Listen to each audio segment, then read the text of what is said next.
Hi guys, welcome to New Mom Diaries. welcome. Hi, welcome guys. This is New Mom Diaries, episode 10.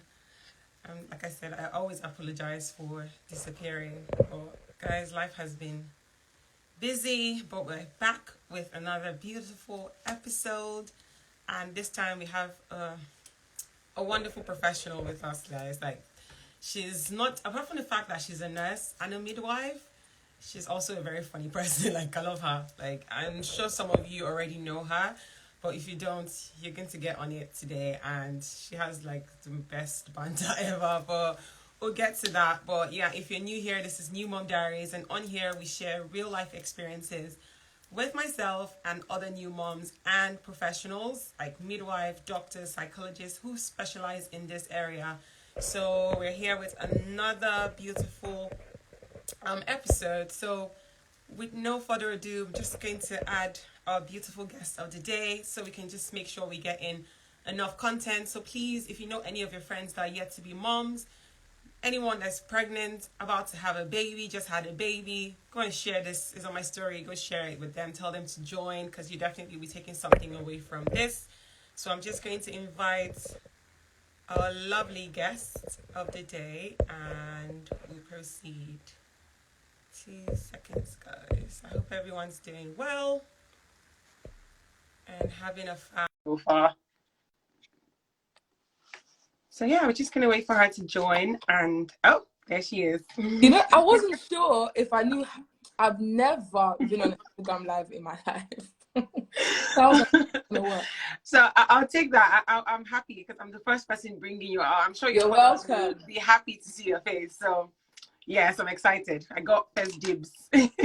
How you doing? How are you doing today? How are you? Good. Surviving. I have a migraine, but nobody can see that, right? Sorry. We try. We have to be here today. I'm sure a lot of people have been looking forward. As soon as I put that up, people are messaging me like, "Oh, a midwife, a nurse." You're like, "Oh, I must watch this one." So I'm very, very happy that we're doing this today. So no migraine was going to stop me from coming here today. So yeah.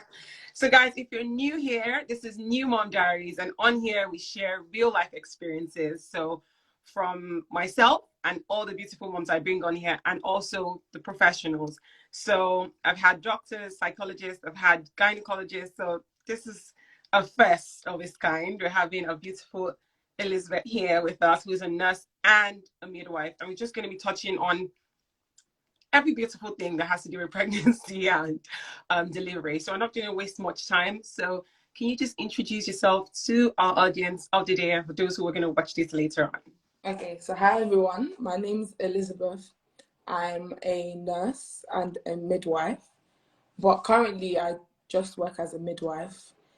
Here and there I do some nursing, but mostly midwifery.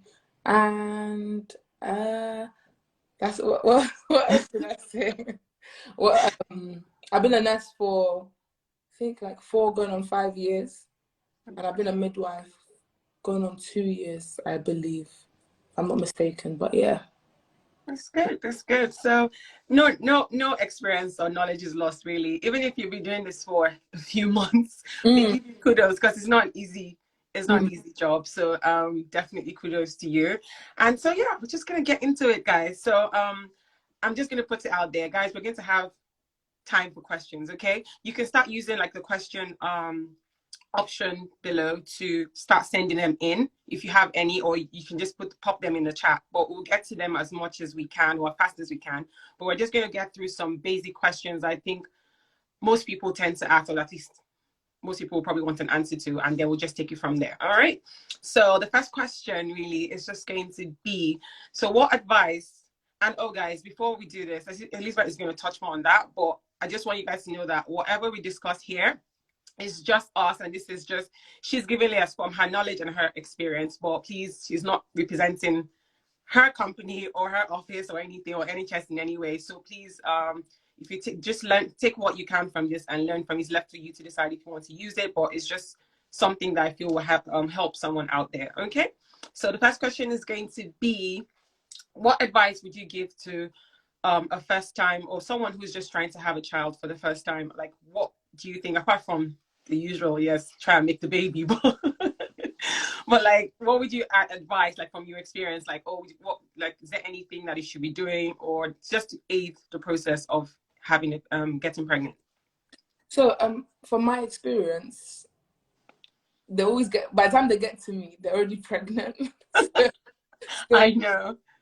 When it comes to knowledge on fertility and how to, enhance fertility, I'm not that knowledgeable. Yeah. Because by the time they see me, they're well into their The second baby's trimester. already there. The baby's already there. But I do know that one thing that people have spoken about is using like an app that tells you when you're ovulating. So for example, I use the Flow app just for my periods. Yeah. But I know that the Flow app tells me when I'm ovulating or when I'm going to ovulate, and when there's a high chance of being pregnant and when there's a low chance of being pregnant.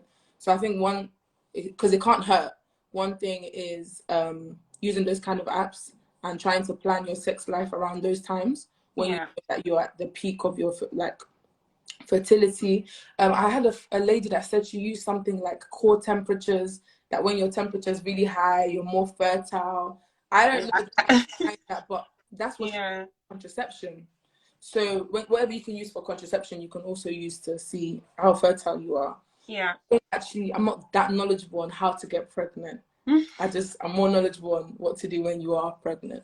But well, that's expected anyways. I think for the app one, yes, that's something that I use too. It does help a lot. Really depends. For some people, some people just get pregnant. They don't even plan it. Some people actually plan. For me, my experience, like I said, I always use myself as an example. Yeah. I planned it. I knew that, okay, now it's time to have a baby. I wasn't ready to just have any surprise gift come to me. So, but yeah, those apps really help. And yeah, I would just say be in a very good mental space, really, because that in itself is a very important thing. Because if you're not in the right mental space, I wouldn't advise it. But yeah, what works for everyone, really. So let's get into where you give us more answers. So when a lady finds out that she's pregnant, so it depends. I know some people actually find out late, like or when they're on 4 months, some people 6 weeks, they don't even know. They're lucky. I think those are the lucky ones where you probably escape all the hassle of first trimester. But for those people who actually find out like in the early stages and stuff, when would you advise from your experience that they should book in for an appointment to see a nurse or a midwife to get the ball rolling medically? Because I know of someone who said she knew she was pregnant, but she didn't see any reason why she was going to go to the hospital until much later or closer to when she had to get her appointment done. And I'm like, that doesn't just sound right. So what would you say that should actually be done? What I would advise is before 10 weeks, a lot of the tests that we do, even blood tests, if we try and catch anything, ideally before 10 weeks. Yeah. Then we can always tell, okay, this is what we see, this is what we saw, this is what we saw, this is what we saw. Anything after 10 weeks, we actually have to write on your notes that you're a late booker. Yeah. And that just increases, everything in this side of the world. Anything we add is just says you're more at risk of this, you're more at risk of this. Yeah.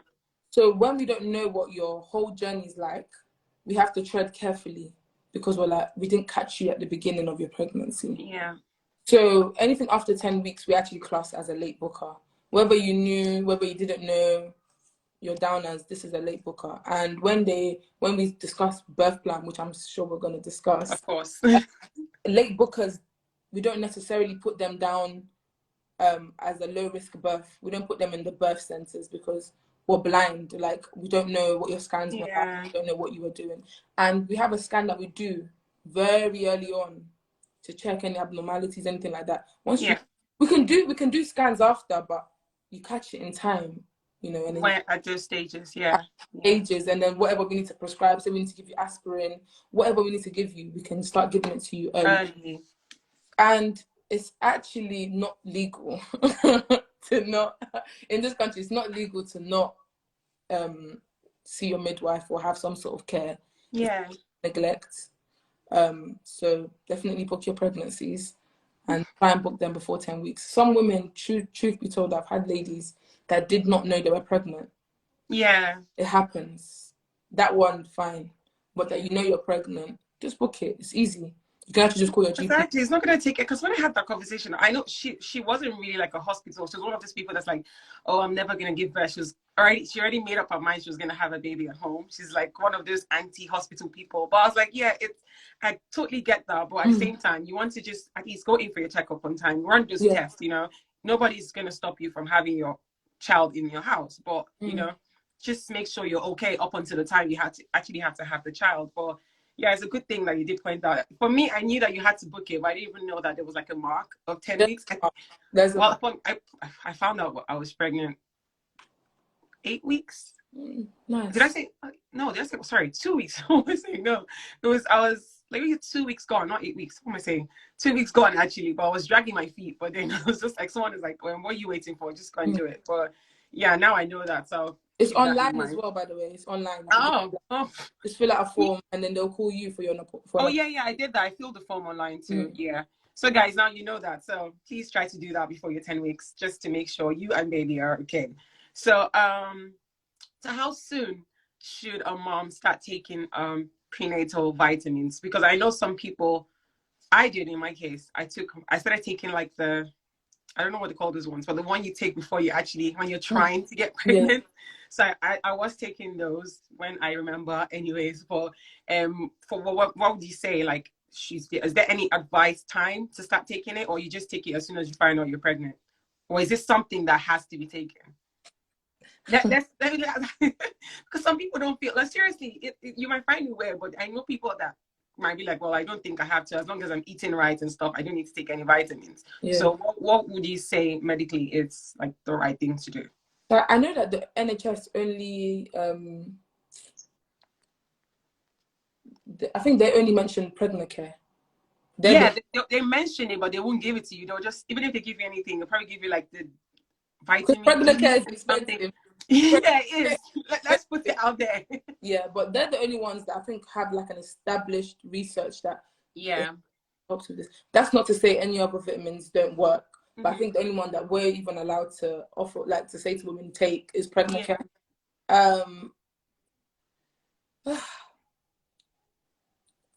This is my opinion, okay? I would take vitamins throughout my pregnancy when I am pregnant. Research behind how effective it is, that's another story. But I think things, as long as it doesn't harm your baby, a lot of things that we do is always, you might as well, since it's not going to harm, since it can only help. But I don't know how effective the research behind pregnant care is. I haven't really gone through them. But I know for the fact that even without being pregnant, I take vitamins. Yeah. Just to boost you up. Yeah, immune and stuff, A lot of times they'll do blood tests throughout your whole pregnancy.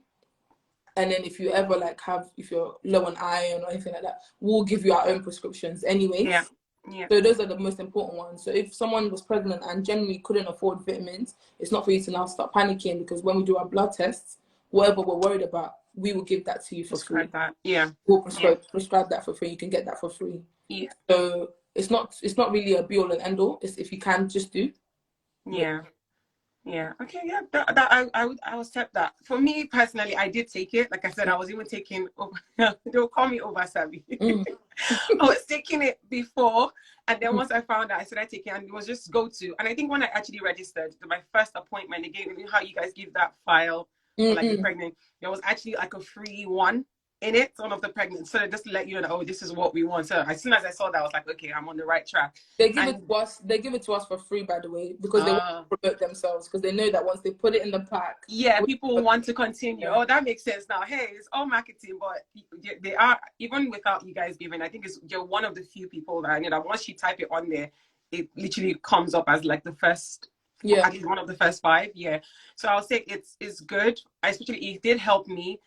Because I had low iron from, I think they found out when I was like 3 months. It was really bad because I was extreme. Yeah, with pregnancy it comes like this whole tiredness and stuff, but I was extremely fatigued. Like it was crazy. Like if I walk from here downstairs, I'll be panting like I went to the farm. So what's going on? So yeah, I had to take that, but taking those vitamins did help to a certain level, but mine was really low that I was still prescribed like extra iron. on the side to still take. So yeah, I would say to which is own, but if you can take and if you can't afford to, please do. And then oh yeah, I've noticed that a few people have come in while we're talking. So if you're new here, this is New Mom Diaries. We talk about everything: pregnancy, delivery, after pregnancy. I bring on moms, OG moms, new moms, moms to be, and professionals like our beautiful Elizabeth that we have here today. Just to touch on different topics, guys, because we don't know who might need some of this information that we're putting out there. And I think we have two questions. Abigail Crown will definitely come. I'll definitely come to that question. But I think we'll sort that out now before we go forward, so I don't miss that. But yeah, if you're new here, you can catch up on the previous episode on my page. But this is what we're doing today. So thank you for tuning in. And the question that Abigail, let's just do this so it doesn't get missing in the comments. So do people with sickle cell anemia who are already on 5 mg folic acid need to take their folic acid dosage increased during pregnancy? So I know that women with sickle cell have their own pathway with pregnancy. So you probably will have like consultant-led care, or like Yeah. There's two ways. You can have a midwifery-led care, or you could have consultant-led care. So that means you see a doctor throughout your pregnancy. They're going to be more like on job with your bloods, and whatever you need, they'll give to you. So from what I've seen, it's going to increase just because you're carrying an extra. Exactly. You need to, even women with no sickle cell have to go on these iron tablets and folic acid tablets. So it's, in most cases, it does get increased, but I don't want to speak about dosing because every woman is different. It's different, definitely. But for sure, I know that it's under a specific kind of care. And then we even have like midwives that specialize in that area. So like, it's not something to be too concerned about. They will check your bloods regularly because you get your bloods checked regularly anyway. Yeah. So that will just increase as it goes. Okay.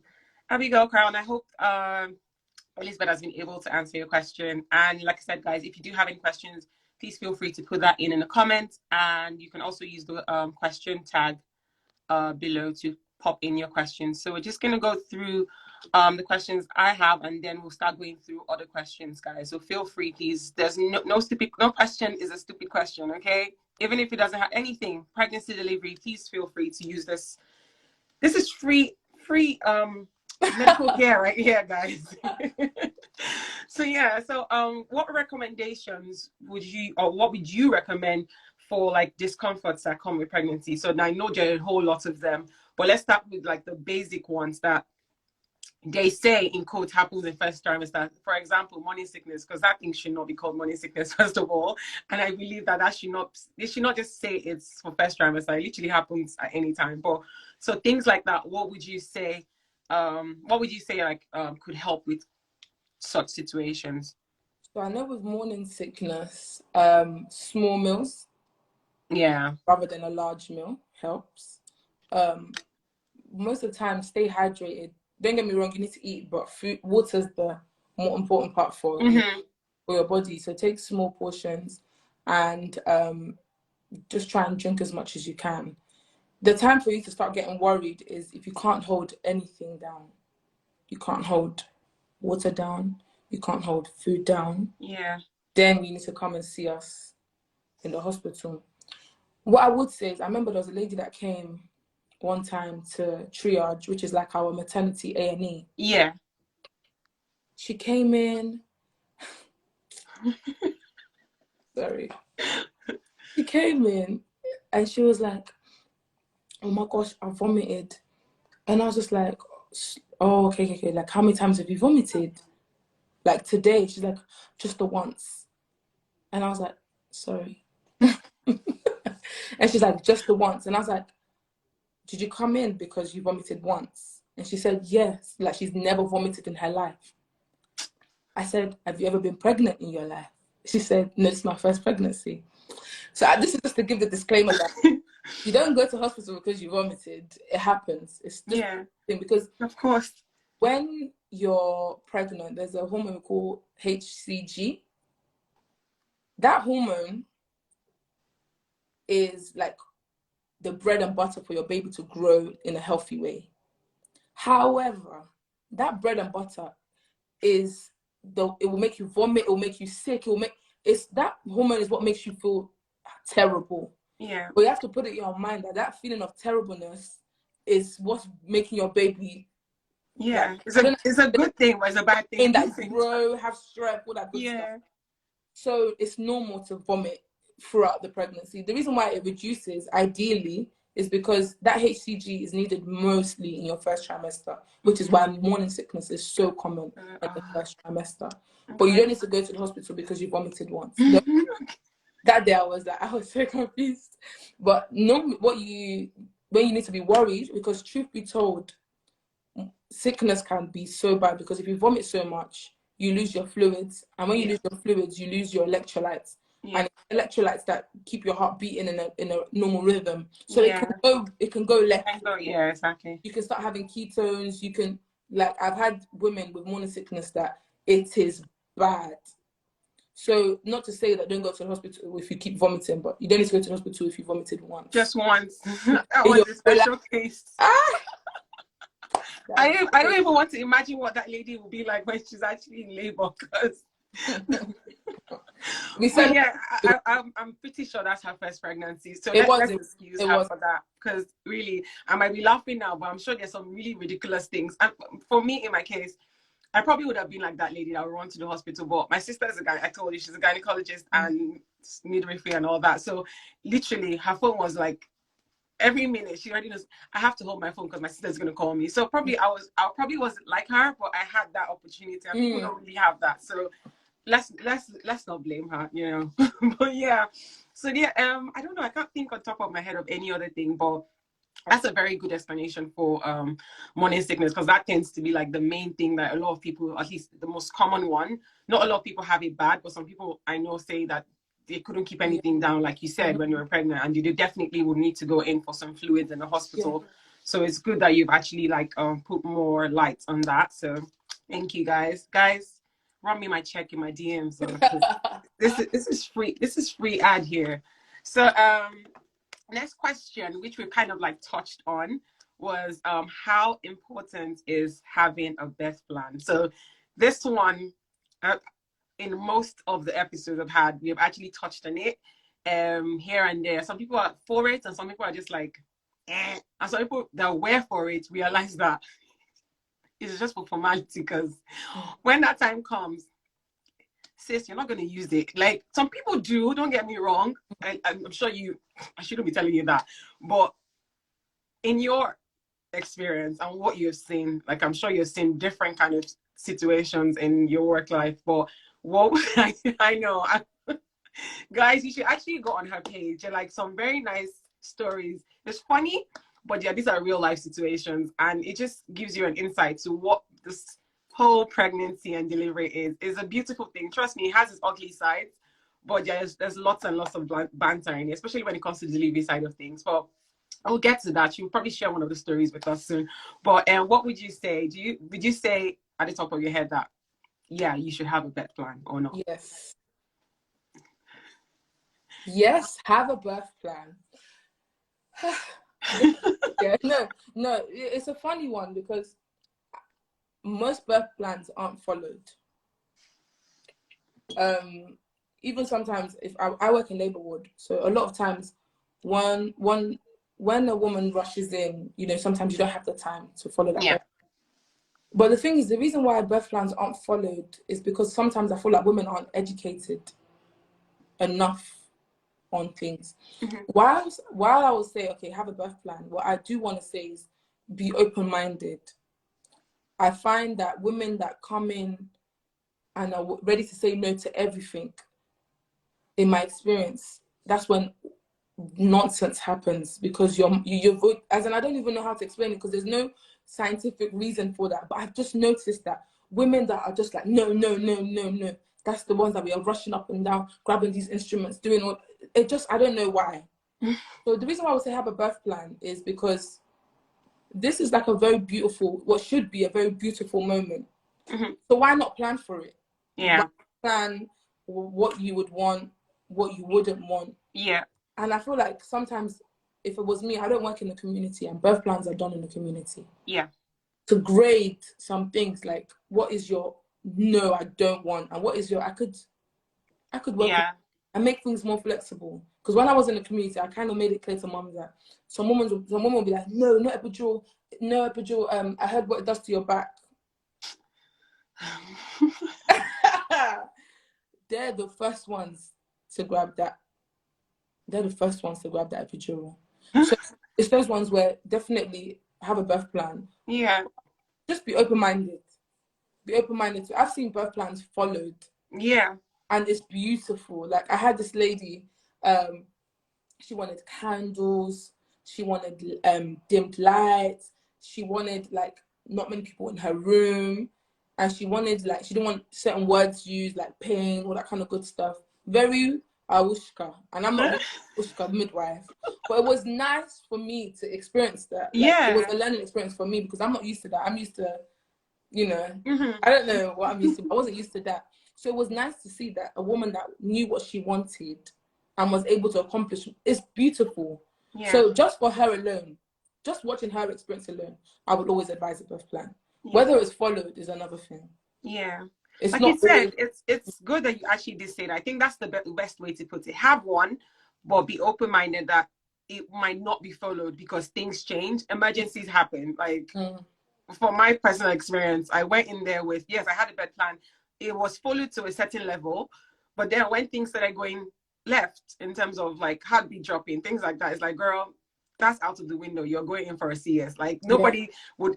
Some people actually opt in for CS from the beginning, but that was like a no for me. It's like, nah, I'm not doing that. Like it even took like 30 minutes for me to actually be like, I had to call everybody. Should I do it? Should I not do it? You know. So let's have an open mind, because I feel like when you have this birth plans, setting expectation, you set yourself up for disappointment, and that's not the kind of frame of mind you want to be in. Labor is hard as it is already. Delivery is hard. You don't want to be in under panic or stress that would affect your baby or yourself. So yeah, I think that's the best way to put it. And sorry to cut you off, and this sounds crazy. I had a lady that if she followed her birth plan, her baby would have died. No way, no how. And I'm so blunt. Like, I'm so in the labor room, I'm the kind of babe that, because I do massages, I'll be rubbing your back, we'll do the lights. Wait, what hospital? We'll link up on my next baby. We'll dim the lights, we'll do the whole stuff. I good, calm birth. When it comes to telling you the truth, I told the lady, if you follow this thing to the T, mark my words, your baby's not making it. It's the truth, because you come in, certain birth plans are made for if there's no other issues. When issues creep in, we use our common sense, we use our brain to adjust a birth plan. And I remember that situation with that woman. That's why I never say where I work, because so I can be free to tell. Of course. I remember this woman. It was actually a very traumatic experience, even for me as a midwife. As in, I remember having to be debriefed by like the consultant midwives and all that, because I said to myself, "What did I just experience?" Because the lady, because a lot of women go on the internet, read bullshit. Oh, let me not even swear on your life. Read nonsense and come in because one lady that's had 8 kids told them that it's safe, and they come in with the Hawushka vibes of, I don't want this, I don't want that, I don't want this, I don't want that. That stuff, if there's anything that upsets me as a midwife, it is that. Because that lady that I looked after, I remember the baby lifeless in my hand. That baby was lifeless because of a birth plan that made no sense. So some birth plans are nonsense. And the reason why I'm free to say this is because this is my own opinion. This is not of course representing the NHS. Some birth plans are nonsense. They're not safe. They're stupid. So, but the thing is, what I would make clear is you are free to choose whatever you want to do. Because that woman made, in my opinion, dangerous decisions. Dangerous. But you can. And as a midwife, the reason why I even needed to be debriefed is because as a midwife, you have to kind of let your opinion go. You have to say it and say, okay, why this is not safe. This is what our guidelines say. This is the risk of this. This is the risk of this. But after saying all of that, I still have to be as supportive as I can be. Even as I have to support her in that stupidity. Yeah. In my opinion. But because it's my opinion, I have to kind of just hold my mouth shut. Yeah. But it's so difficult because I'm a midwife, I'm a human being, and I'm supporting in what I know. If I'm listening to a baby's heartbeat and I'm hearing it go lower and lower and there's nothing I can do, that thing isn't easy. So even as a midwife, I've met, in my opinion, and I say this because people, sometimes they see pregnancy and they see it as, In life, there are stupid people. So in life, there are stupid pregnant women. That is it. Because people see pregnancy as it changes the whole woman. If somebody was stupid before pregnancy, they can be pregnant and still be stupid. Yeah. I'm not even trying to sugarcoat because this. You meet stupid people.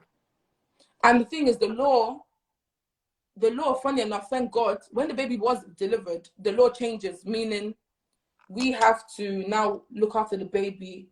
Yeah, it's not really about what she wants anymore. Because the baby's heart wasn't beating, we're pumping, doing all the good stuff. This woman was still asking, when we're pumping this baby's heart, this woman was still telling us, ask me before you do anything. Huh? But you know what the thing is? There's nothing I can do in that situation. Yeah, it's what it is. And it's really annoying. But once someone has capacity, meaning they know what they're doing. Like I said to her that there's a risk of your baby dying, and she says she can repeat back to me that, okay, there's a risk of my baby dying, but I still don't want it. I have to follow it. Yeah.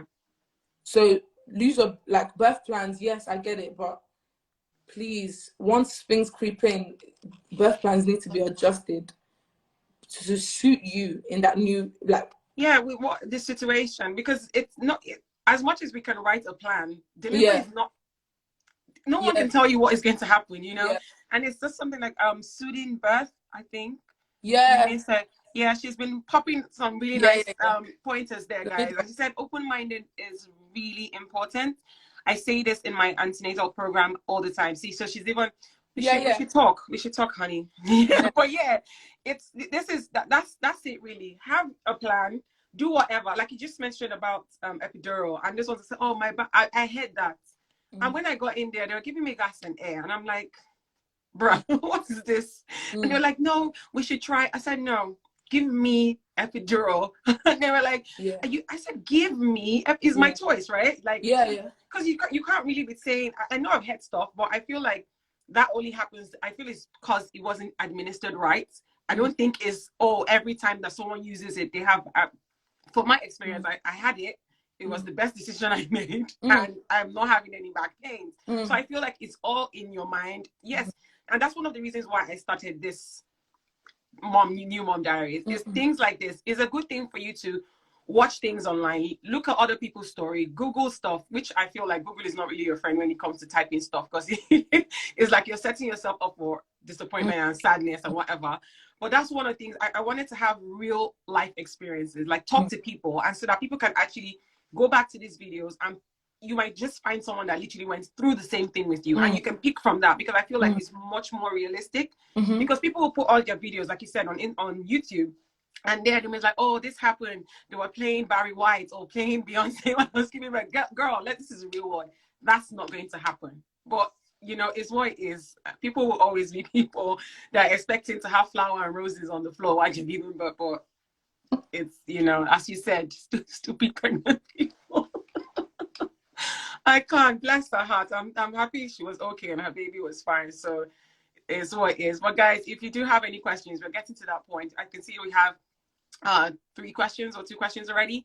So if you do have any, please, this is the time. Just feel free to put it in there or just pop it in the comments, and we'll definitely get to those questions. But as Elizabeth said, please you can have one, definitely have one, but please keep an open mind. So you've kind of touched on my next question. This is just going to be now you just giving us your advice and your experiences, okay? So what would you say, like in your experience so far, would you say, okay, no, let me break it down because it's a very large question. So the first one is, so far as being a nurse and being a midwife, I know you will definitely come across really beautiful times and you will come across really sad times, because you can't tell me that every delivery you've been to ended in a very good way. So would you say that, so two questions, that's now the two questions that are coming from that statement would be, one, have you ever questioned your line of work in terms of maybe when you experience something really sad, like, because obviously, like you said, you're a human being, even if it's just like doctors or people that do surgeries, they have times where maybe the patients never make it out and you're really sad. So has that ever like brought you to the point of like, oh my God, do I really want to do this? That's one. And then two, in those beautiful experiences and those sad experiences, what were the things that you would say probably went wrong or right that you would advise people to take from? Because like I said, everyone's delivery or process is different and things happen, okay? But what advice would you give in those scenarios that you think, okay, if you have a friend or someone that you just see that is pregnant asks you a question, what would you say? So I don't know, maybe you want to take this one before the last one. So the first one was, have I ever questioned my line of work? Like, is this yes, because of maybe some not beautiful, like maybe the not outcome so, of it. Yeah. like, moments Yeah. all the time. Every week at work, I question if I want to stay in this job, because there's always somebody stressing me out. No, you know what it is? I, thank God, tend to have very beautiful experiences. And one of my little tricks as a midwife is when we have our handover, we have like a list of women, and I try to pick them at the beginning. Maybe they're 1 centimeter, 2 centimeter, 3 centimeter, because that way you can really build rapport along the way. Yeah. Try and make it how would be the most pleasant. But I've had very unpleasant moments. I've had births that ended up like maybe quite traumatic births. And you know, it's always traumatic for the moms. Like, I give it to them. They're the ones that have experienced it. It's also traumatic for you as a professional, trying to comfort a woman in a situation that you know even you would not be able to be comforted. Yeah. So, like, for example, if women come in, I remember this, oh my God, it's so traumatic. Trigger warning, please. Like, definitely. Yeah. I remember there was one time, there was this lady that came in and just bleeding everywhere. And then they didn't speak any English. Oh, And that always makes things so much like scarier, because no one knows what's happening, you know? So I remember the guy was carrying a bag, like, and we thought, you know, maybe because women, when they deliver at home, they bring the placenta. Yeah. Like, you okay? Where's the baby? This. The man's screaming something, and it was the baby in the bag. And I remember it being such a traumatic experience for the mum. Yeah. The midwives that were at the station, because what's a guy doing with a baby in a bag? The baby died, obviously. She had miscarried at home, and he put the baby in the Sainsbury's bag. So days like that, I always don't want to be a midwife on days like that, because in my mind, I'm just like, no other job will put me through that trauma. And like, I wouldn't go through that trauma if I wasn't a midwife, because it becomes a point of unraveling the bag, you know, all that. Yeah, yes.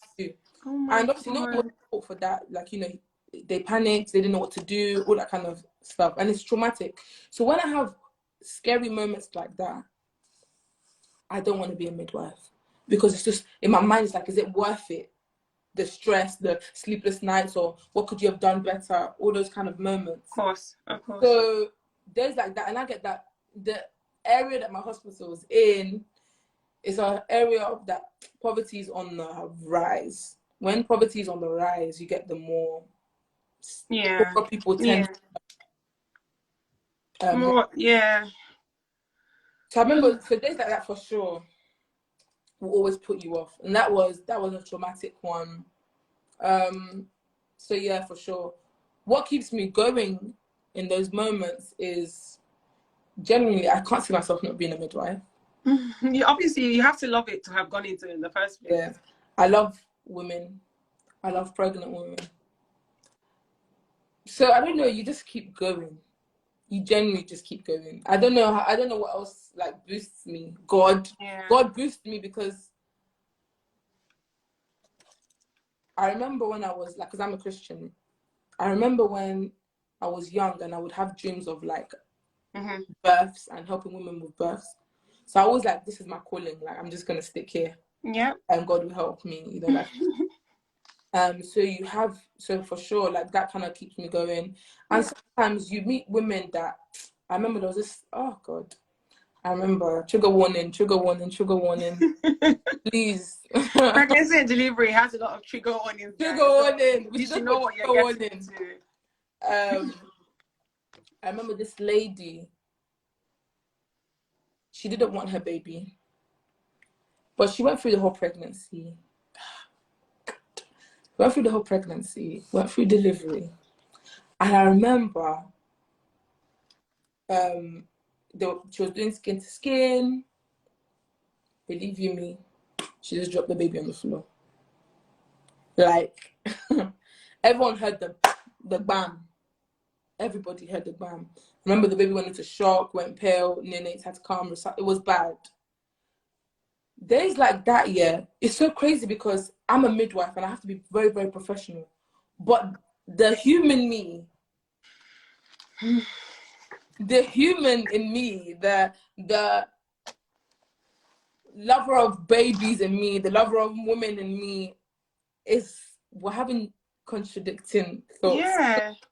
Because you have to go on the side of, you know, what's happening. Like, if you don't want the baby, that's not the way to go about, you know, not having a baby. There's social services, there's fostering, there's all that good stuff.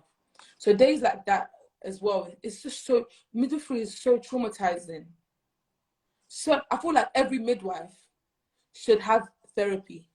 Yeah, that's the next thing I was gonna say, because someone actually popped it in. I was trying to note that down before all the comments pushes it away. Someone actually did ask if there was any kind of like care for you guys, like yeah, I have a therapist.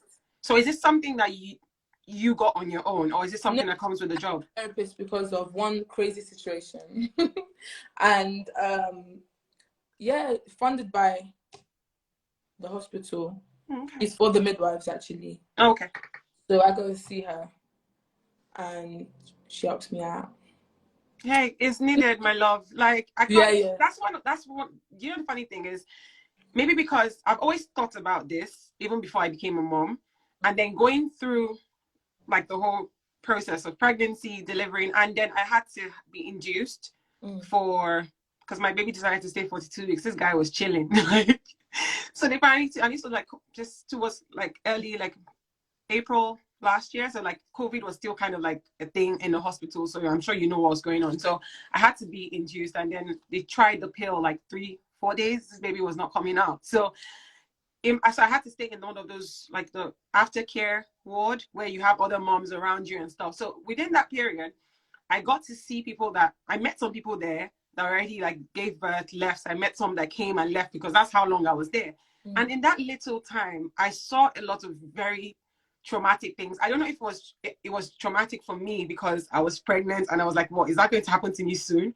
Or the fact that you guys have to deal with this kind of situation every day. And I was just there for like, 3 days, and it was doing my head in. So that's why I definitely had to pop this question in and ask you, because you've been doing this for like, how many years now? So I can't imagine how you handle this. So definitely, my love, like if you need therapy, I won't blame you at this point, because it's a lot. Yes, on one side, I thank God they provide care for the midwives, stroke nurses, because you people must witness a lot of the unimaginable. I'm serious, my love. Like that's what I'm saying. Like it was crazy for me. So imagine me being pregnant and seeing that. He was just like, "Wow, this is going to happen to me." And these people deal with this every day. So like, kudos to you guys. Like it's a, like I said, before you go into any profession, you have to love what you do, because if you're just in it just because it's something that I feel makes money or whatever, then you probably not last anyways. So like you said. Yeah, so yeah, you guys are the real MVPs, really. So, but yeah, a lot of people are just saying they agree with everything you said. So please, with your chest, you guys are doing a lovely, lovely job. Thank you. Without you, we will not be here with our kids. So yeah, we really appreciate what you guys are doing. So yeah, we have 7 questions already pending, and some that I've been trying to, if you notice, I've been trying to write so that we don't miss the questions. And then said, God bless you, Elizabeth, and may he give you the continued strength, patience, humanity to carry that this gift that's inside you. You are amazing. Keep doing the good work, and you are needed. Thank you. Funny, you said it all. You see, I love you guys. I love you. So yeah, but before we, not just to, there's still one question I asked that you haven't come back to, but we'll keep that for the last, like to sign off, because it's more like an advice that you give to moms. Of course, we love your comedy, girl. That's how I found her. Before I realized that she's also, she has a big heart. She's funny, and she's a midwife and a nurse, all in one. What? So we'll discuss you marrying my brother. I think that's a good package. All right, we're gonna get into these questions in no particular order, guys. Just to make sure I'm just gonna start from the bottom up. So someone said, I think this is from like which is good because it's gonna cover from like the questions I asked you. So someone said, how do you calculate the weeks? So I think this has to do with the app that we mentioned earlier. So there are 2 questions on that. Someone said, how do you calculate? Let me just highlight. Oh, I can highlight that. Yeah, perfect. Oh, I learn every day, guys. So someone said, how do you calculate the weeks? So I think it varies with the apps though. So yes, and you know what it is? For what you need to do is take the first day of your last period. There's one calculation, right? But do you know what you need to just know? Just know when your last period was. That's it. So when you go to your booking, we'll calculate it for you. Because I used to calculate it, but now that I'm in labor ward, my skills in pre-pushing has gone. You're now more in the business. So what you need to just know is just know when your last period was. So if you have the app, that's brilliant. It will just tell you. So just know when your last period was. Come to the hospital. We'll calculate it. Anyways, it's not that effective. Your first scan is the most effective. So we have we calculate your weeks by your last menstrual period. However, we only do that until you get your first scan. Once you do your first scan, then we only follow your due date or your weeks by your scan. So we only do that for the first a little bit, and then as soon as you get your first scan, you will calculate your weeks by what they saw in the scan. Okay. So just know your period, but how they calculate it, I'm not very sorry. Guys, but I think the app kind of does it because you're right. The dates, I think the important thing is know your dates. Know your dates, yeah. Because that's what counts. Most of the apps really, that's the first question they will ask you to be able to help you calculate stuff accurately. Then, oh wow, okay, so we haven't answered this question, so I just need to make sure to go back to it. So the next question, still I think around this, I'm just going to highlight it. It says, I just discovered my wife is pregnant and she says it's 5 weeks from her last period. Congratulations!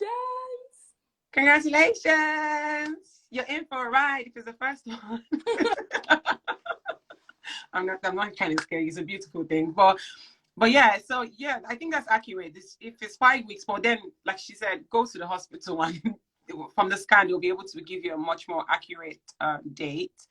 And then the next question is, how do you keep your mental health in check? How do you deal with death? That's kind of like what we covered, but we didn't really hit the nail on the head with that part. But yeah, that's something I've actually thought about. So have you ever experienced that? Yeah. Apart from the one you told us that came in, like, have you ever had one that was like in the hospital and then? I tend to deal with death more so when I'm working as a nurse. Oh, yeah. Yeah, so not really as a midwife. So what we tend to do, especially in my hospital, is that the midwives that, what's it called? The midwives that are more experienced tend to look after women that have lost their baby.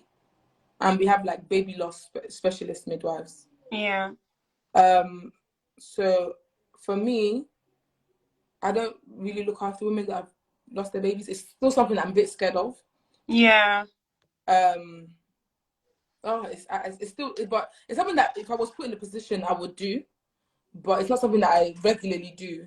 But as a nurse, I remember during COVID times, guys, I was washing dead bodies back to back because as a nurse, when somebody dies, you try and like wash. We call it last office, right? Yeah. Wash them all up, dress them, make them look presentable. Like, you know, sometimes it's so traumatic for family members that you kind of don't want anything To see else. them in that state. Yeah, Yeah. you know, so dress them all up and make sure they look presentable in like the most. So that for me was like, whoa.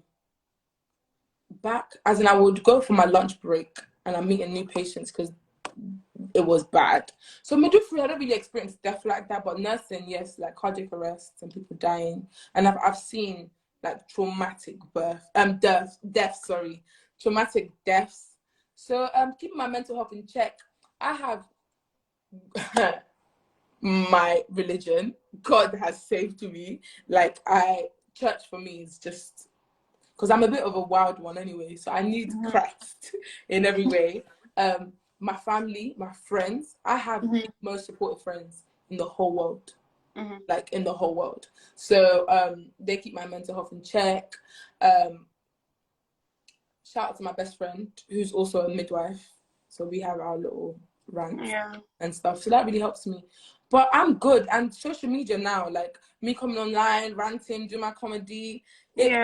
Like when I takes like, your mind off stuff. it takes my mind off things, yeah. So I love the banter side of those things. So for me, that really helps me. But as of now, my mental health is top notch. I'm in a good place. I'm in a happy place. That's good. And yeah. That's good. Glad to know that there's a way to cope because it definitely would be a lot. That was a very deep question. I you know what, I did ask you that question. He's my friend. Don't worry. He's my friend. Don't worry. Oh no, I'm not even blaming him, but I'm saying it's in itself. Like the question is like when I did ask you that question at first, when I said, "Oh, have you experienced?" I didn't want to like say, "Oh, have anyone?" You know. Guys. But I'm happy that you did what I wasn't brave enough to do. So thank you. But I'm happy that you're able to cope with that. So the next question is why do the NHS? Okay, we'll get there. Let's ask the question. Why do the NHS only scan twice, 12 weeks to 20 weeks? Is there any risk of the baby having additional scans? Oh, okay. Yeah, why though? So let me tell you the truth. You only want 2 scans. That means you're in a low risk pregnancy. We have so the first scan is like check any abnormalities, blah, blah, blah. Second scan, baby boy, baby girl. Yeah. And fine, you know. Look at my mom. She said, "Well done, my beautiful. I'm so proud of you." That's my mom, guys. Thank you, mommy. So so when they scan twice, those are when they've looked at a whole pregnancy, those are the 2 times that they really need to check and see if there's any sort of forming. The only time they scan you, and people have weekly scans, is if your baby's unwell in some way, or your body's not supplying the baby everything it needs. So people go for extra scans, which you can if you have the money to. Please do your thing. But if you're only having 2 scans, it generally means your pregnancy is a low risk, safe pregnancy. Yeah. If they're worried about your baby's growth, if they're worried about how your placenta, the sufficiency of the placenta, your baby's heart, anything like that, you will have scans, regular scans. People have weekly scans. Having weekly scans is not a good thing. Yeah. It means there's something that we're worried about. But it's just like we're trying to keep an eye on it. There's no risk to having an additional scan. There's no risk that is noted that anything exposing no chemicals or radiography, that's being exposed to your baby by scans is good. But you don't want to be somebody that we have on the list as weekly scans. It means we're worried. But again, if you are on weekly scans, it just means we're trying to keep an eye on something. So it goes both ways. Just to make sure, Just to make sure, yeah. Yeah, because I thinking about it now, I did just have the first few months, like those 2, but then towards the end, because I moved from out of London to MK, and then obviously because you're changing hospitals, we need to do like some more. So I had that, but then towards the end, I had to do like 3 more. Yeah. Because then I think one of the scans they said when I moved here, they said, oh, that they noticed I had lots of fluid. Yeah. In there, and that's like a flag. So they were like, did I have that? What's it called? When you have that, you're diabetic. The what's that test called? PDM. Yeah, that one. T test. Yeah, that one. So they asked if I had done that because apparently it's if that comes out positive for you, you tend to have lots of fluid. But for mine, it came out negative, so they had to run a test again. Yeah. So that made them have to keep checking me from like when I was 37. So I had to do like 3 more scans. So that makes sense now that is if they're trying to check stuff that they do have to do scans. Oh yeah, that makes sense. So my love, if you're only doing 2 scans, please be happy. Guys, I don't know how long Instagram live is these days. I know sometimes it doesn't go off, but we have been here for I think an hour. If it does go off, I would come back immediately, post this, and come back to answer these questions. But I will just keep going if it doesn't go. Hopefully that will be the best for us. But just to go, the next question: can you discuss the prenatal scans and NIPTI test, which I believe is new? What were the NHS doing before NIPT test becoming what? Well, I gave, but I don't know what that is. What's that? I don't know.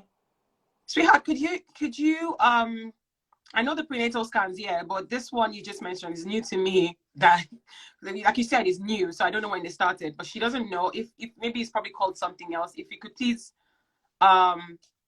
expatiate on that so that we can have a better idea. Or if anyone on here has heard of that, please pop it in the comments so we can answer that question right.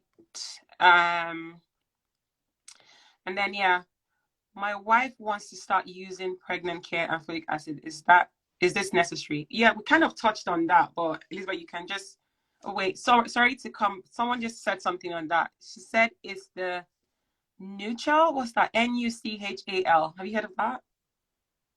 It's been in the UK for the past year. Really? You'll be teaching me about it, to be honest. You know, the thing is with the tests, and it's because I work on labor ward, so I'm used to.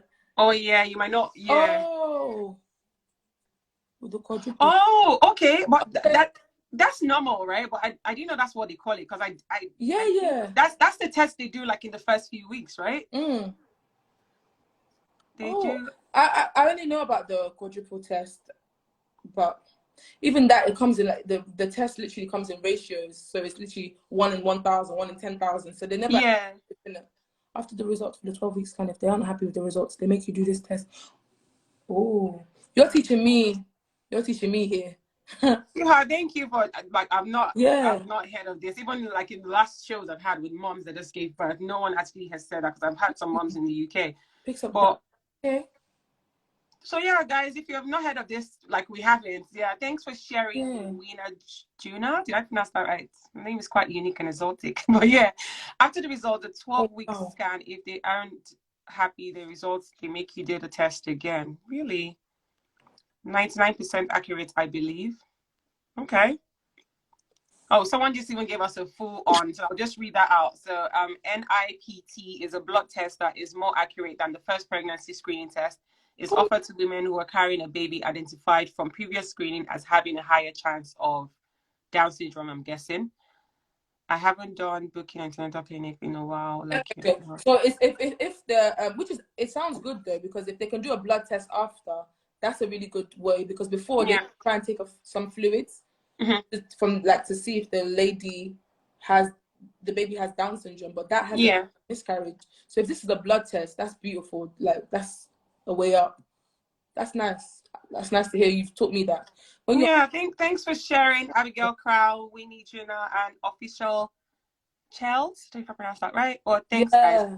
And thanks guys for your input on that. See, guys, that's how we say we're a community here. So even if I come here to share my experience and my lovely guests, you guys are just throwing in some gems for us. So thank you so much for highlighting that. So guys, if you've not heard of that, you're aware that this is something that can be done to get more, especially if you have any concerns, like you said, if your first test comes back with any chances of that. So that's a really good one. Nice. I guess that's really good. So we'll just highlight that question again I was about to answer, and it was, my wife wants to start using pregnant care and folic acid. Is this necessary, please? So we kind of spoke about it before, about the pregnant care. Yeah. We kind of said that the NHS says you can use it. If you can afford it, then please, it's extra vitamins for the baby. Folic acid, let me just make it clear, whatever you actually need, we'll give you. Just whatever you need, whatever your wife needs, for the pregnancy, we'll give you. Whatever you can do outside of that, if you want, please. That's how I would phrase it. Okay. Thanks, K_music. And I You're love very... that he's joined the live. Yeah, I was gonna say, that's what I was gonna And say. he's I stand really, up things really for his appreciate love, that, because a proactive. usually it's mostly moms that are here. I've had a few dads, and I'm actually thinking of having an episode where I'm gonna bring dads. Like, some people have been in my DMs just like, the dads matter too, and I'm like, yes, I know you guys matter. Oh God. You do. Don't get me wrong. Without you, there'll be no mommy. Yeah, because it's a teamwork. But it's just that, you know, the woman is like, you know. But I would have an episode where I'll bring at least 2 or 3 dads, especially new dads, because I think they're the ones that actually like panic the most, because, you know, this is a new thing for them. But yeah. So yeah, guys, if you're just joining, this is New Mom Diaries, and we share real life experiences from pregnancies to deliveries, after pregnancy, after delivery, and I bring on new moms, OG moms, people that are yet to be moms, and professionals. Like, we have the beautiful Elizabeth here, and if you've been here from the beginning, I'm sure you guys have learned a lot so far, and personally I have. And yeah, and if you're just joining and you feel like, oh, you've missed a lot, I always put this on my IGTV now reels. I don't know, Instagram is moving silly these days, but yeah. And the whole of season 1 is also on my page, but I know finding that can be hard. You can click on the link on my bio, it will take you straight to my YouTube. I put everything there, the whole of season 1. So once I'm done with season 2, I will do the same.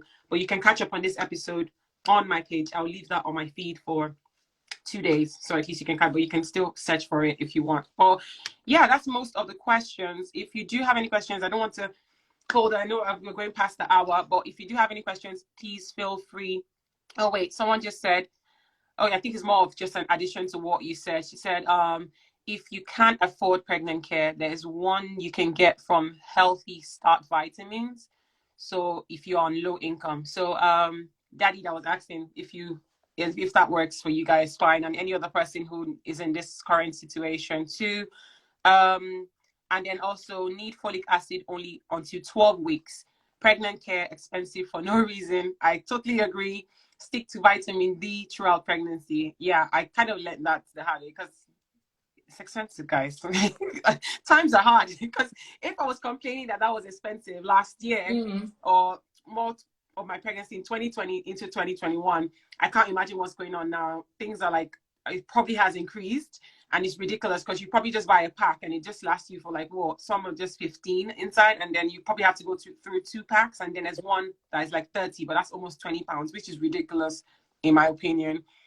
So yeah, that's true. You can use that. And then this is great, guys. Thanks for sharing your knowledge and creating this platform for us all.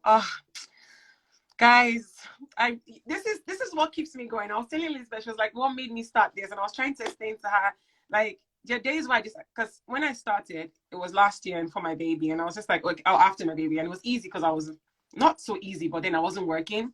But this year, starting episode 2, I went back to work, and dealing with a child, working from home with a baby, it's not easy. And then having to do this and try to work with other, because I have to work with your time. People have things you're doing, you know, it's a lot. So this little comments and appreciation, even if it's just one person that says that to me and gets something from this, it makes me happy and keeps me going. And I love Elizabeth for taking out time to be here today. So guys, bombard her with all the love and everything, because trust me, it's not easy.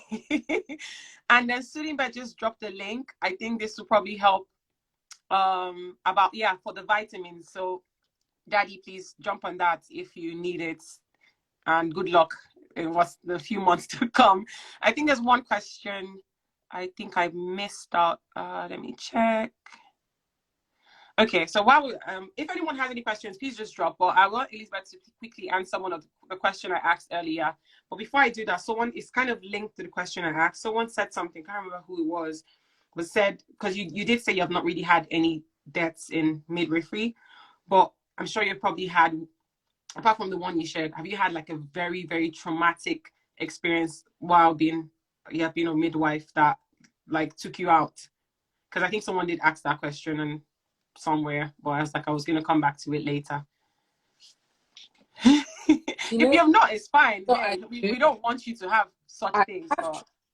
Like I have traumatic experiences in midwifery. I've had I've not personally had any traumatic deaths, like with women that I've looked after. Yeah.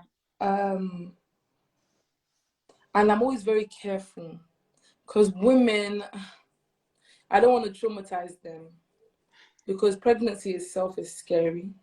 And I find that even when I was thinking about content and I was saying scary things I've seen as a nurse, Yeah. I avoided saying scary things I've seen as a midwife because some women, they see something, they hold it in their chest and then it traumatizes them. So even though I have traumatic stories and traumatic births, and you don't want to put it I out there. don't share because I just don't, there's going to be that one person that can't get it out of their head.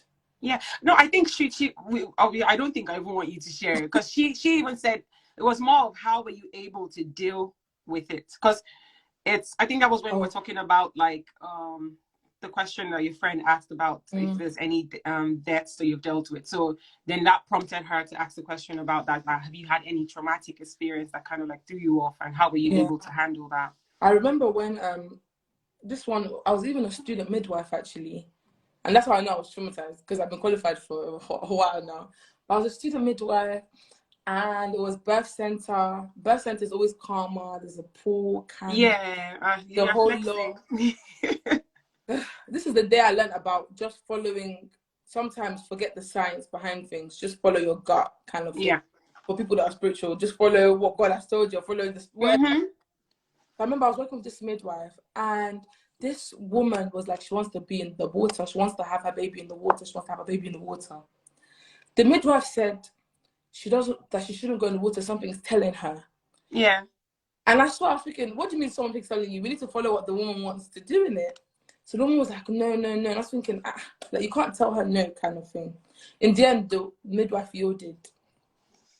And we put the woman in the water. This is not to say water births are bad, guys. They're beautiful. I probably would have one myself. Now that I'm not so traumatized. But we were in the water.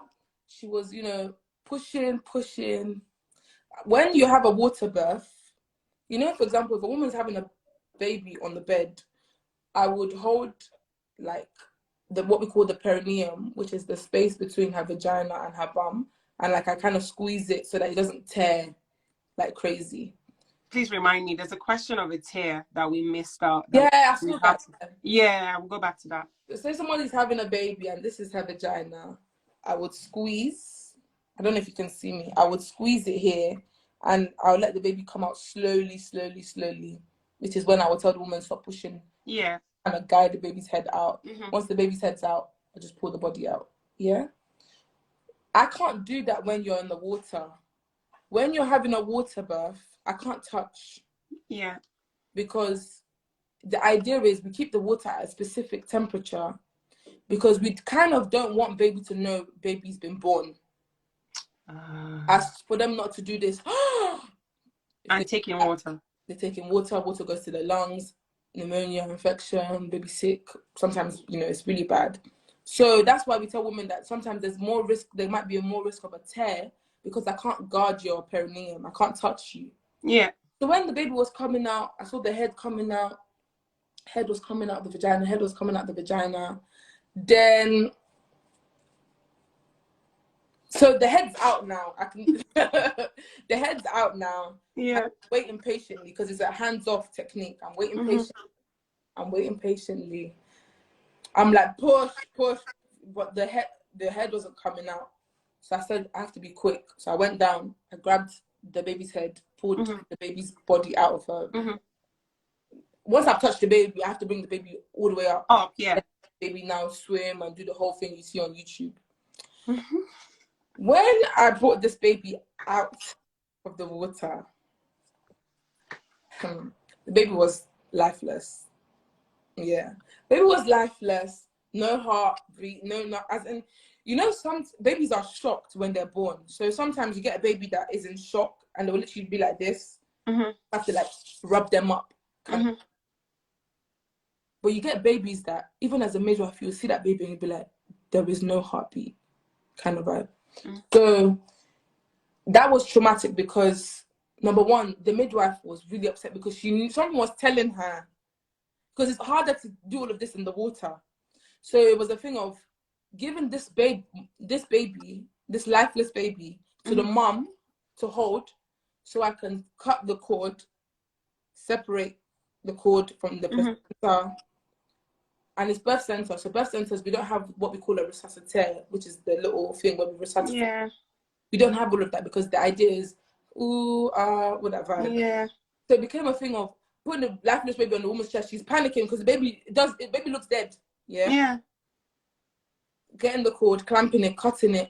The midwife pulling the emergency buzzer, carrying this lifeless baby, running down the hall to get to a resuscitator to start resuscitating the baby. Where was I even going with this story? Because I'm traumatized again. I wasn't even there and I'm already stressed. That for me was one of the most traumatic experiences for me. And it was so traumatic. Was the baby okay? Huh? Did the baby make it? Baby was okay. Baby had to be transferred to another hospital because baby was so ill that it wasn't something that my hospital could handle. Yeah. And the baby, because I was following it up because I was so traumatized. Baby has this rare condition, very rare, by the way, because I was thinking, is it my fault? What should I do? What, you know, that kind of stuff, where their heart only functions in utero, meaning the heart is perfectly fine inside mommy's belly. The heart can't function on its own outside. Oh, and the problem with that condition is no one ever knows until baby's out. Yeah. Because I was so, because we have what we call a risk assessment every Tuesday in my hospital, where we go through like traumatic experiences and we discuss it. Where did we go wrong? What could we do better? I love that for my hospital. Because it's good. That's good. Everyone goes through your notes. They're like, oh no, you messed up here. Oh, you should have written this here. All that kind of good stuff. But when I was following up with the hospital, like later on, because I was like, where is this baby? Baby's alive. Baby had to be cooled. I don't know if you guys know what cooling is. It's when we put baby in like a cold, like box or whatever. Yeah. Lets their brain heal, let everything cool, you know, and then you restart them again, kind of vibe. But baby's fine. But I remember being so traumatized, and I would not even get involved in a water birth.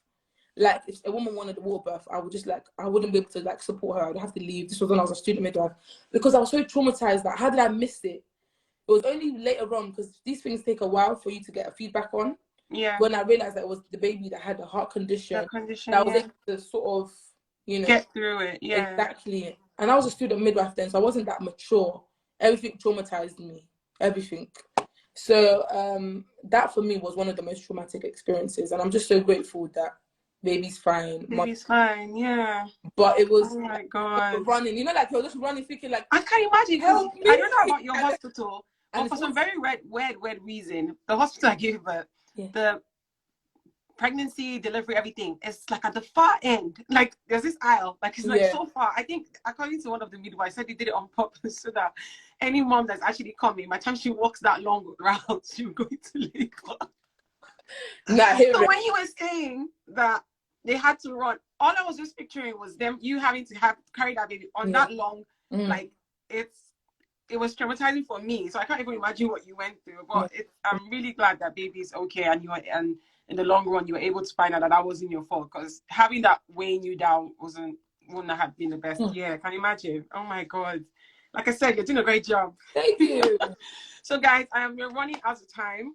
2 questions just came in, and we're just going to quickly run through that. I think that's all the questions we can take for now, because we got to go, guys. But there's one question that someone put in first. I'm going to give that first dibs, because I'm so sorry for missing your question, and it's a very important one. Is how common is 3rd-degree tear, and no episiotomy wasn't done? I'm about to make a complaint. Oh, so this happened to her. I'm so sorry. Yeah, I saw that question, but I want to just clarify.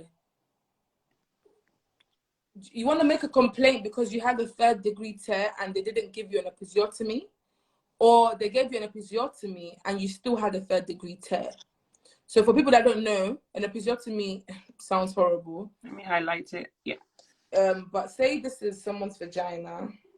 Sometimes we just have to like take a little bit here and just cut to make more space. To make, yeah.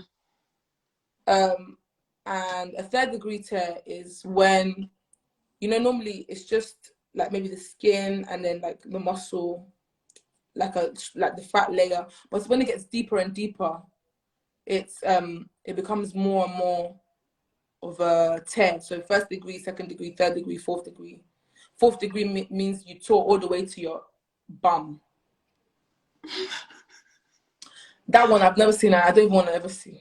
That baby's head must be large. Sometimes, let me even tell women while they're here. God.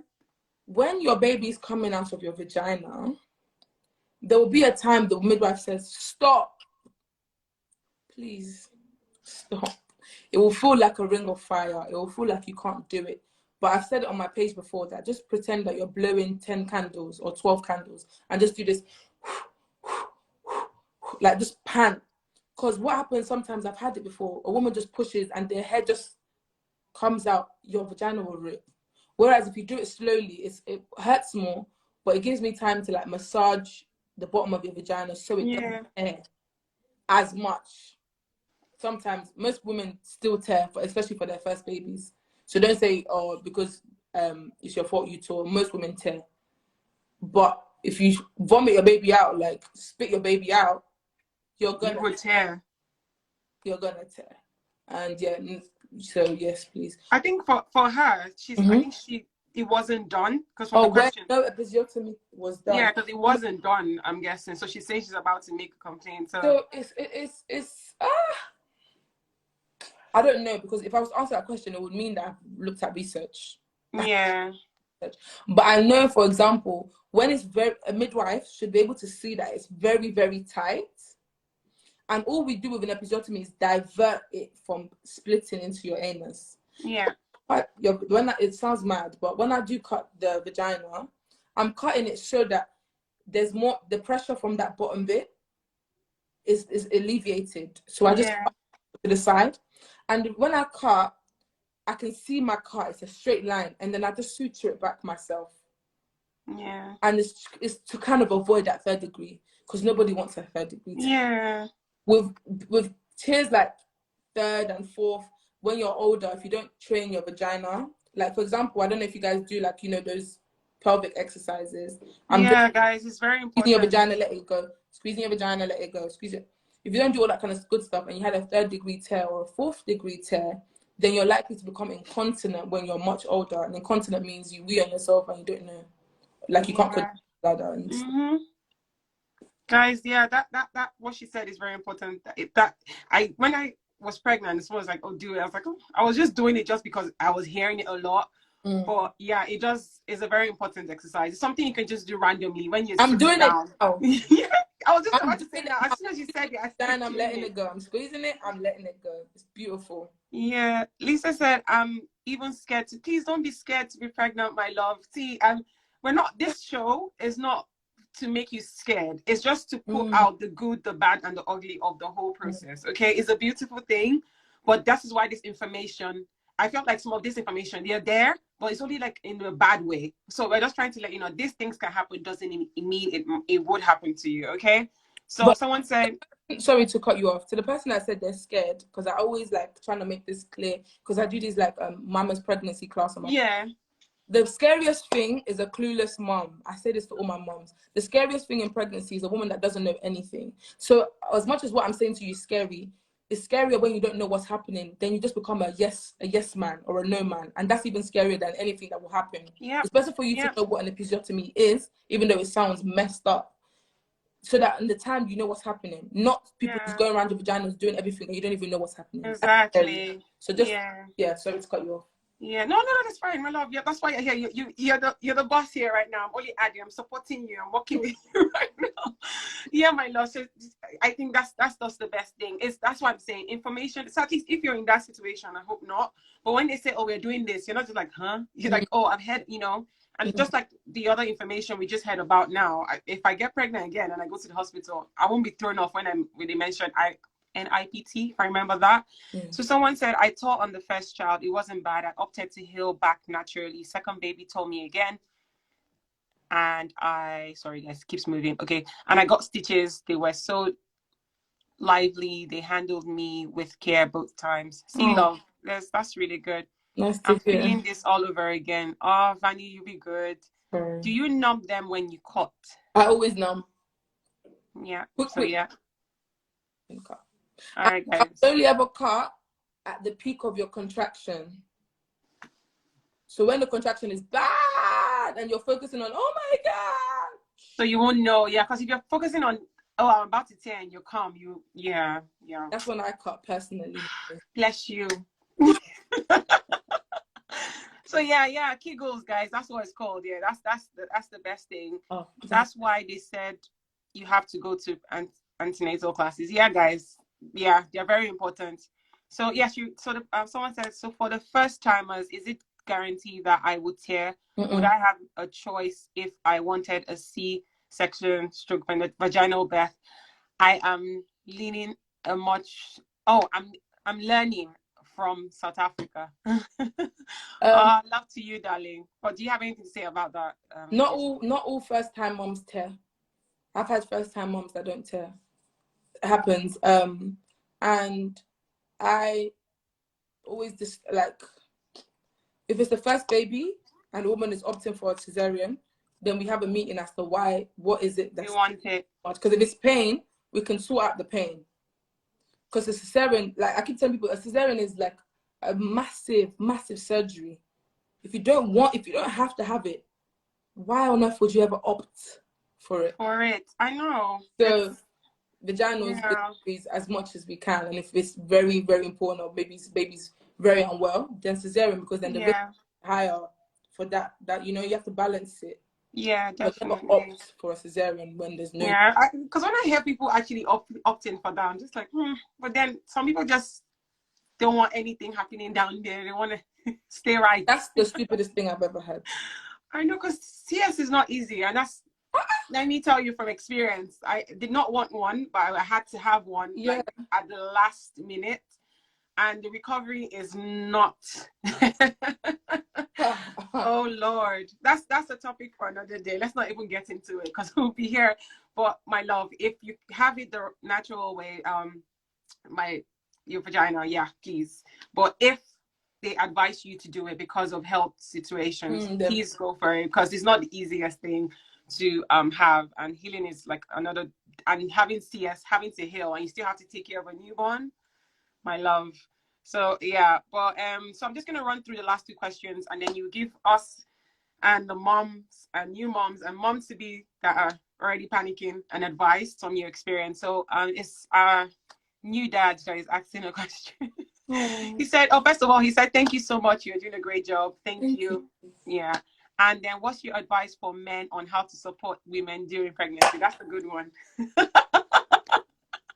That's a good one. If there was a question I wanted to hear on this live, it was that question. Hey, men, I'm just so, first of all, like, I honestly, it's so beautiful to hear a man genuinely going out of his way to come here. And learn, I really appreciate you.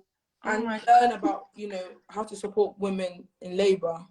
Now, I think the best thing is to know what your wife wants, how she wants to be supported. Some women, they want to be loved, kissed, held. Some women prefer you to be on the other side of the room. So it's them ones about knowing what your wife wants and knowing that at that moment in time, she may not be the most loving individual that, you married or you're with or you had a baby with, So it's about knowing who your wife is. But I think one of the things that I always like when my mom do is things like fanning her. Take an electric fan to labor ward because she'll be sweating because of the stress. So having the fan next to her, feeding her, in between contractions, they still need to eat. So if you have anything, just feed her between that. For example, when she's pushing, have a cup in your hand so that every time she pushes and her mouth is dry, you give her water. Little things like applying Vaseline on their lips because their lips get super dry. Little things. It's the little things that I love seeing these men do, because there's a feeling of helplessness in the labor room because a woman you're seeing, your love in so much pain. You can't take the pain away for her. So it's just about being there. It's about the kisses on the forehead, the fanning, the Vaseline, the little snacks in between, the water, you know, all that kind of good stuff, the jokes that might make her laugh in between contractions. Yeah. Even at that time, even if she doesn't want to laugh, just say it. Because at that time, she's probably be questioning why there. she got married to you. Do you know, like, it just, so for me, those are the little things I would say about how to try and help there, because I've experienced the stupidest men that I look at and say, if my husband would even dare. men then let's move on to the next question. I can't. The thing is, it's I don't even know the word. It's ridiculous because at that's like when you were saying that, I was like, even when the men are supportive, because of the amount of pain you're in at that time, you're just so pissed. I have a friend, literally, and when she came out, her husband was just saying that all she was doing was just cussing at him the whole time. Like he was there. It's not like he was just standing, but just because of the pain, she was like, this is what you've done to me. What did you know what I mean? So even if you're even being supportive, you know, it's still a lot. But you know, I do disagree with, like, I don't actually tolerate. I say tolerate it like I'm a teacher, but I don't like when my women become so like rude, angry. Like I had a lady, and I was like, whoa, because if it's pain that's making you like, you know, delusional, we can help with the pain. Like I'm big on, let me help you with the pain. Let me help you with the pain if that's what. But I'm also big on bringing a baby into a peaceful and a beautiful environment. I said to the lady that do you want your baby's first words to be fuck?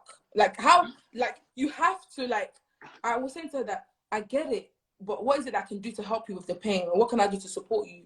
Because I'm also very, very big on bring your baby into a beautiful setting. Yes, you're in pain and yes, you're going to scream, but this is somebody that you love, your husband or your partner that you're with, that you're having a baby with. So there's no need for the slap and there's no need for you're useless, you're this. You bring, like, I'm just like, say positive things in this time. We don't have to have, it doesn't have to be like the movies when they're throwing and grabbing.